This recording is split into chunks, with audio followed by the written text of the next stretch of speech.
Au Togo, le président sera désormais choisi sans débat par le Parlement réuni en congrès pour un mandat unique de 6 ans non renouvelable. C'est ce qui ressort du nouveau texte du pays validé par l'Assemblée nationale avec 89 voix pour, 1 contre et 1 abstention. Jusqu'ici, le président togolais a été élu au suffrage direct pour un mandat de 5 ans renouvelable une fois. Cette nouvelle constitution introduit un poste de président du Conseil des ministres. Celui-ci a la pleine autorité et le pouvoir de gérer les affaires du gouvernement et d'être tenu responsable en conséquence.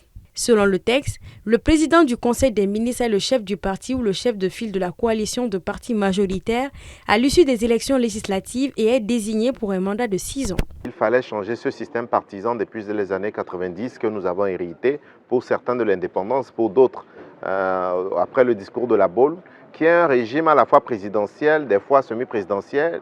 Il fallait quand même clarifier un certain nombre d'insuffisances observées dans la Constitution de 92. Et le régime parlementaire, ce qu'il a d'intéressant, c'est qu'il participe vraiment le dynamisme au niveau du fonctionnement des institutions de la République. Donc il y a eu un rééquilibrage des pouvoirs du chef de l'État et des pouvoirs du président du Conseil des ministres qui devient Premier ministre.